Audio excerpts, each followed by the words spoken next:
मोक्ष भाग दुसरा. लेखिका सायली जोशी. बेसूर दिसणाऱ्या आत्याबाई पुरुषोत्तमरावांकडे पाहून कितीतरी मोठ्याने हसत होत्या. त्यांचं रूप अधिकच लोभसवानं दिसत होतं. पुरुषोत्तमराव, तुम्हाला शिक्षा होणार, असे म्हणत त्या एकदम नाहीशा झाल्या.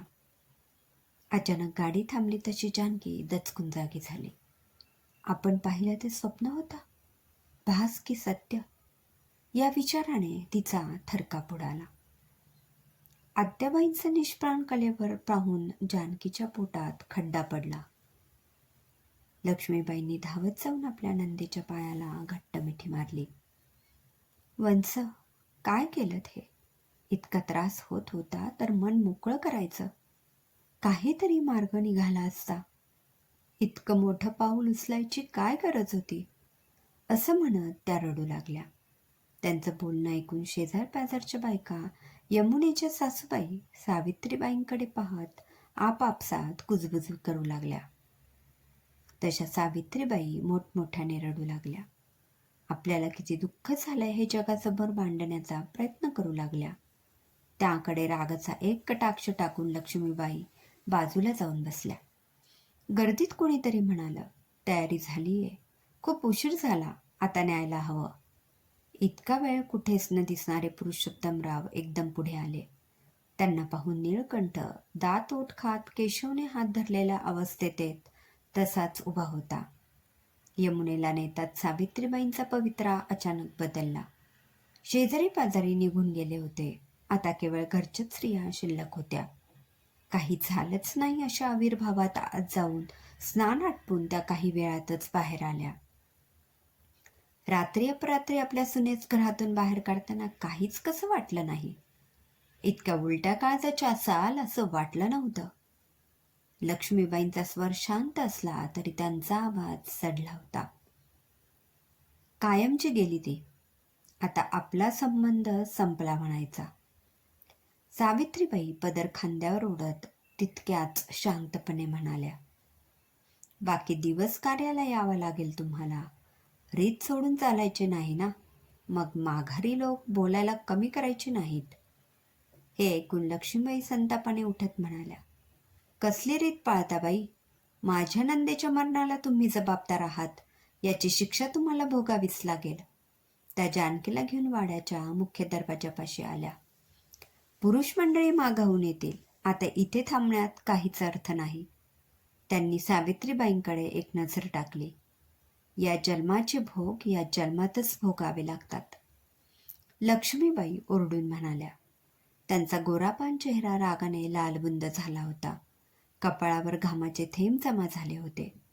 तिरीमिरीत त्या गाडीत जाऊन बसल्या आणि मागोमाग जानकी ही गाडीत चढली. नारायणराव, केशव आणि नीळकंठ उशिरा घरी आले. लक्ष्मीबाई सोप्यात सुन्न बसून होत्या, तर गडी माणसे तिथेच त्यांच्या बाजूला बसली होती.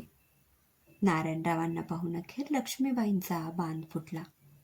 तोंडावर पदर घेऊन त्या बराच वेळ रडत राहिल्या. नारायणराव आपल्या पत्नीच्या शेजारी बसले, पण त्यांना धीर देण्याची त्यांची मनस्थिती नव्हती. आऊच्या बाबतीत जे झालं तेच माझ्या यमुनेच्या बाबतीत घडलं. आऊ गेली आणि धाकटी बहीण असली तरी पोटच्या मुलीप्रमाणे मी यमुनेचा सांभाळ केला, पण मी कमी पडलो रे. केशव आणि नीळकंठ आपल्या वडिलांना सावरायला पुढे धावले. आजवर वडिलांच्या डोळ्यात कधीही अश्रू न पाहणाऱ्या नीळकंठाने मनोमन शपथ घेतली, आत्याबाईंच्या मारकऱ्यांचा छडा लावल्याशिवाय मी गप्प बसणार नाही. राव, आपण लग्न कधी करायचं? अमोली आपल्या केसातल्या गजऱ्याशी चाळा करत म्हणाली. काय गडबड ही?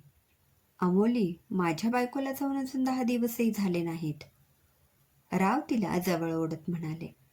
गडबड मला नाही, पण तुम्हालाच असल्यासारखी दिसते. एक बोलू का? यमुनाबाई मनाने खूप चांगल्या होत्या.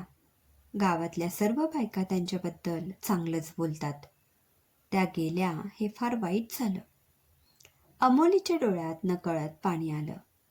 तुम्ही का रडता आहात? यमुना आमची पत्नी होत्या.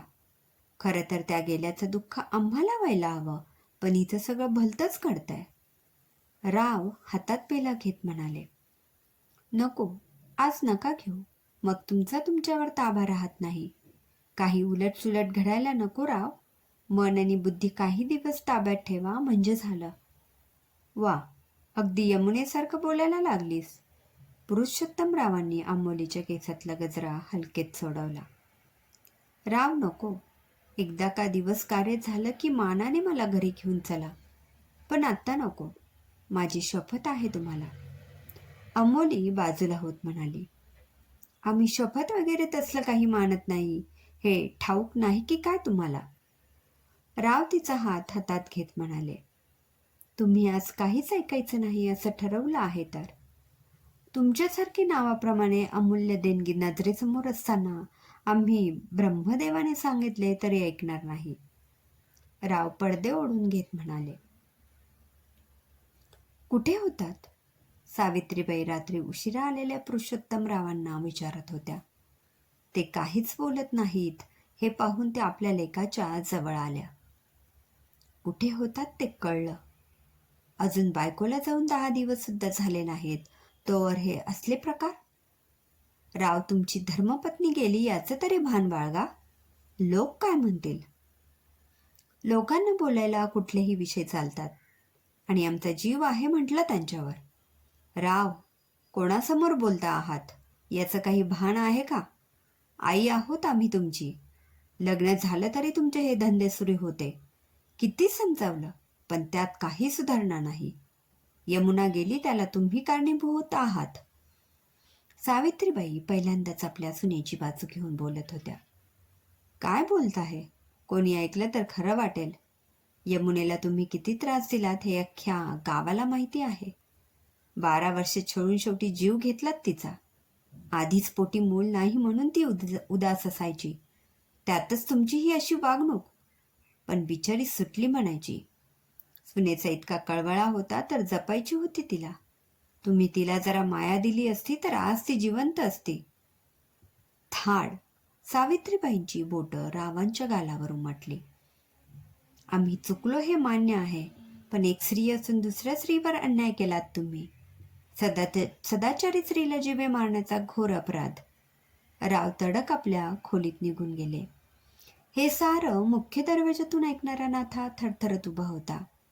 म्हणजे समजा गाव जे बोलत होतं ते खरं आहे तर. रावांनी आणि आईसाहेबांनी वहिनीसाहेबांना फसवलं म्हणायचं. नाथा आल्या पावली निघून गेला. तुम्ही आमच्यापेक्षा वरचढ निघालात राव. पत्नी असता तिच्याशी व्यभिचार करून दुसऱ्या स्त्रीशी संग.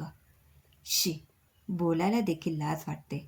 आमचा लेक म्हणवून घेण्याची पात्रता नाही तुमची. आम्ही तिला छळलं ही गोष्ट सूर्यप्रकाशा इतकी स्वच्छ आहे, पण सासूचा मान कधीही मोठाच असतो हे तुम्ही सगळे विसरलात वाटतं. स्वतःशीच बोलत खांद्यावरला पदर नीट करत सावित्रीबाई स्वयंपाकघरात आल्या. गेले 9 दिवस घरात अन्न शिजलं नव्हतं. तिथलं उदासवानं वातावरण पाहून त्या पंतांच्या खोलीत आल्या. आलात? या. 2 घटका आमच्यासोबत इथे बसलात तर मनाला फार बरं वाटेल. सुनबाई गेल्याचं खरंच वाटत नाही. सतत त्या आमच्या सेवेत हजर असायच्या. हाताला धरून जेवायला घेऊन यायच्या. आमची ही अवस्था अशी. धड उभं राहता येत नाही की भराभर चालायला येत नाही. आम्हाला पोटच्या लेकीप्रमाणे जीव लावला होता त्यांनी. एक सांगू? पंत डोळे बारीक करत म्हणाले. आम्ही नाही म्हणालो तर सांगणार नाही आहात का? सावित्रीबाई पंतांच्या चेहऱ्याकडे निरखत म्हणाल्या. ठीक, या घरात तुमचा शब्द प्रमाण मानला जातो. मग आम्ही असलो काय आणि नसलो काय. पण ऐका, असं वाटतं जणू सुनबाई अजून या घरातच आहेत. कधी कधी त्यांचा वावर इथेच आसपास असल्याचा भास होतो. पंत दबक्या आवाजात म्हणाले. काहीतरीच तुमचं. नाही त्या कल्पनांना मनात थारा देऊ नका. त्या गेल्यात हे सत्य स्वीकारा आता. मी म्हणतो ते खरं आहे सावित्री. अहो अजून त्यांचं दिवस कार्य झालं नाही.